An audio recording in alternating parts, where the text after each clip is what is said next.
নমস্কার, আমার এই ভিডিওতে আপনাকে স্বাগত। এটা হলো পার্ট 2 আমাদের কেদারনাথ যাত্রার।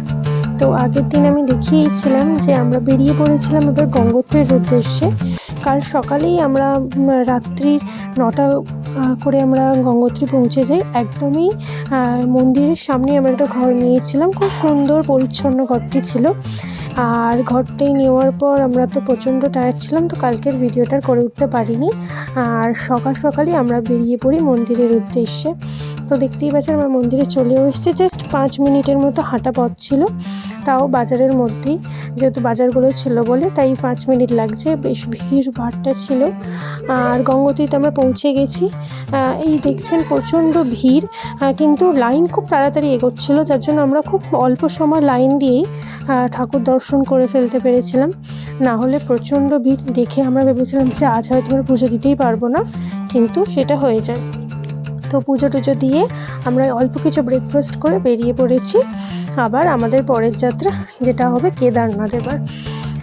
তো আমাদের রাস্তায় গাড়িটা একটু হল্ট করেছিল, একটু সবাই অনেকক্ষণ ধরে প্রায় 3 ঘন্টা ধরে বসে থাকার জন্য আমরা সবাই একটু টাইম নিয়েছিলাম, একটু ঘুরে দেখছিলাম। কিন্তু যে জায়গাটায় হল্ট করেছিল সেটা ছিল অসাধারণ, পুরো সুইজারল্যান্ডের মতো দেখতে ছিল। তো এটাকে নাকি অনেকে বলেও উত্তরাখণ্ডের সুইজারল্যান্ড।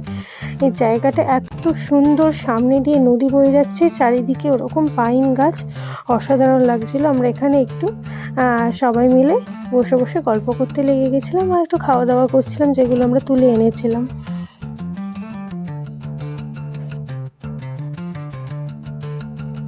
আপনাদেরকে একটা জিনিস দেখাই, দেখুন এখানে চারিদিকে বোতল এইসব কিছু ফেলে আছে, মানে কেন জানি না, এরকম মানে প্রকৃতিকেও লোকে নষ্ট করার জন্য উঠে পড়ে লাগে। বাট এত সুন্দর জায়গাটা কেউ কীভাবে মানুষ নোংরা করতে পারে জানি না।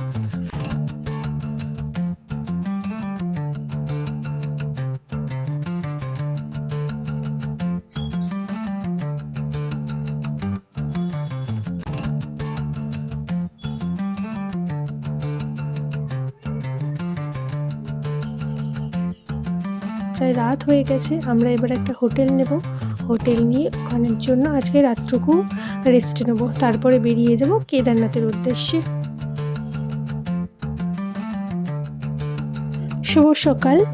আমরা কাল রাত্রিবেলায় এসে পৌঁছেছি সীতাপুরে। সেখান থেকে আমাদের আসতে হবে সোনপ্রয়াগ, তারপর ওখান থেকে গৌরীকুণ্ড, তারপর ওখান থেকে আমাদের কেদারনাথের যাত্রা। তো আমরা কালকে অনেক রাত্রি করে এসে পৌঁছাই। সেখান থেকে আমরা সীতাপুরে আমাদের বাসস্থানটা নিই, কিন্তু সেখান থেকে আমাদেরকে গাড়ি করে আসতে হতো সোনপ্রয়াগ, যেটা অনেকটা দূরত্ব ছিল, প্রায় 2 কিমির মতো। তো সেখান থেকে তারপর গাড়ি করে আমাদের সোনপ্রয়াগ থেকে গাড়ি করে গৌরীকুণ্ড, তারপরে গৌরীকুণ্ড থেকে আমাদের যাত্রা শুরু হতো।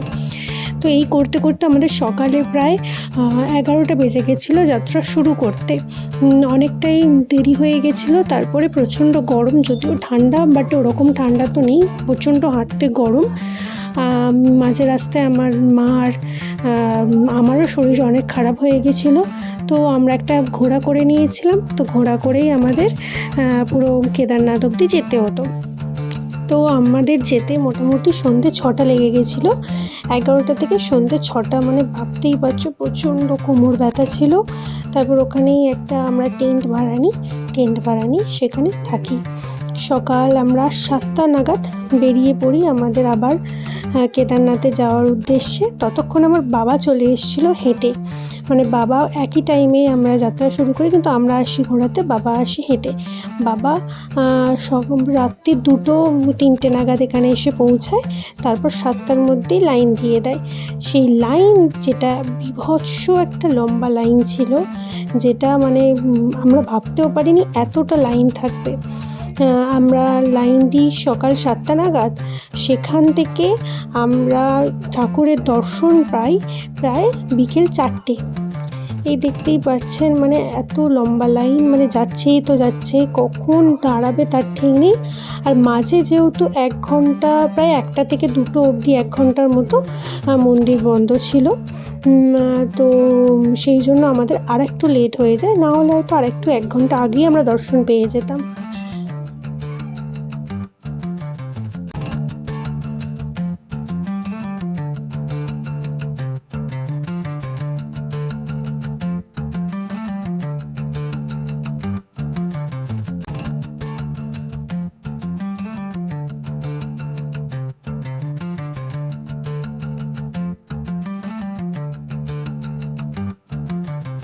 আমরা কাছাকাছি চলে এসেছি। এই জায়গাটা এবার জুতোগুলো বিভিন্ন ব্যাগে কুপন কোড করে সেগুলো রেখে দিতে হচ্ছিলো। তো আমরা ওদের ছবিও তুলে রেখেছিলাম সেই কুপনগুলোর। এইখানে একটু বসার জায়গা পেয়েছিলাম, যদিও অন্যান্য টাইমে বিভিন্ন দোকানে এগুলো বসে বসে আসছি। সেই দেখা যাচ্ছে মন্দির, যেটার জন্য এত কষ্ট, প্রচণ্ড ভিড়, মানে গাদাগাদি করে মানে ওই লাইন জায়গাটা ছিল, আর না হলে লাইনটা খুবই স্মুথ যাচ্ছিল, ভিড় ছিল না একজন একজন করেই। এই দেখতে পাচ্ছেন মন্দিরটা, মানে এইটা দেখার পর মানে চোখ যেন জুড়িয়ে গেছিল।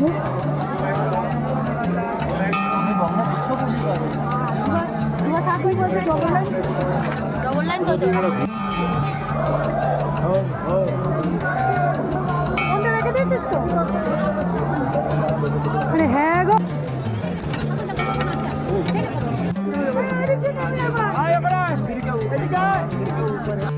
নমস্কার, শুভ সকাল।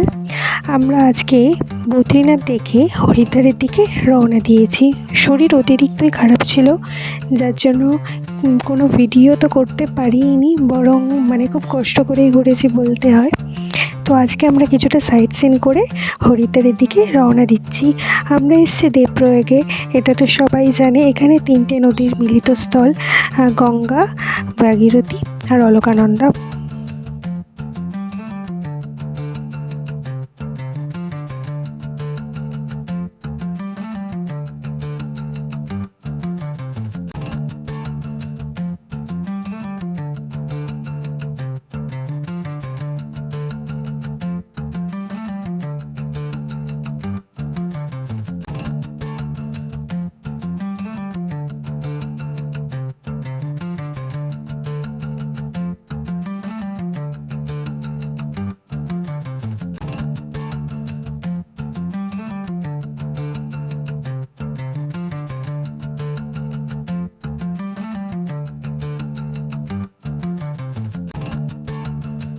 এরপর আমরা চলে এসেছিলাম নরসিংহ টেম্পলে।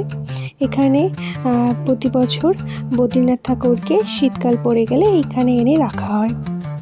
তারপর আমরা চলে গেছিলাম পাইলট বাবার আশ্রমে। এই আশ্রমটা বা মন্দির যাই বলি না কেন, তো অসাধারণ। এরকম মানে মন্দির বা আশ্রম আমি কোনোদিন দেখিনি। এখানে এত বড় বড় মূর্তি, আর সেগুলো এত সুন্দর দেখতে, মানে দেখলেই ভালো লাগছিল। আমরা প্রায় 1 ঘন্টারও বেশি এখানে টাইম স্পেন্ড করেছিলাম, কারণ ঘুরতে ঘুরতে এটার খুবই ভালো লাগছিল। তো তোমরা দেখতে পাচ্ছ হয়তো, আমি এখানে ভিডিওটা খুব ভালো করে করতে পেরেছিলাম, কারণ খুব শান্ত ছিল। পাইলট বাবা ছিলেন একজন পাইলট, যিনি পরবর্তীকালে একজন ঋষি হন, আর তিনি সারা হিন্দু ধর্মকে প্রিচ করতে থাকেন। তো তারই এটা আশ্রম, আর খুব সুন্দর, দেখতেই পাচ্ছ। মানে এত সুন্দর মন্দিরগুলো, যতই বলবো ততই যেন কম বলা হয়ে যাবে।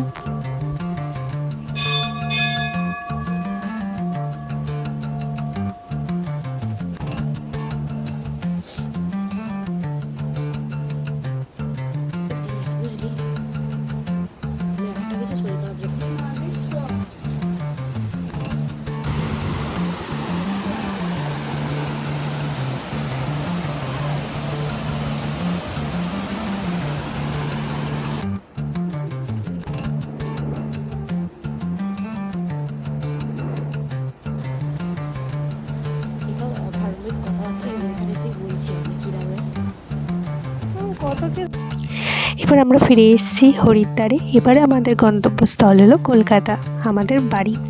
তো এইভাবেই আমাদের চারধাম যাত্রার পর্বটা শেষ হলো। দেখা হবে পরবর্তীকালে একটা অন্য ব্লগ নিয়ে। নতুন করে কোনো জায়গা, নতুন করে কোনো গল্প জানার প্রয়াস থাকবে। এত ধৈর্য ধরে আমার ভিডিওগুলো দেখার জন্য আপনাদেরকে অনেক ধন্যবাদ। তো দেখা হবে পরবর্তী একটা ভিডিওতে।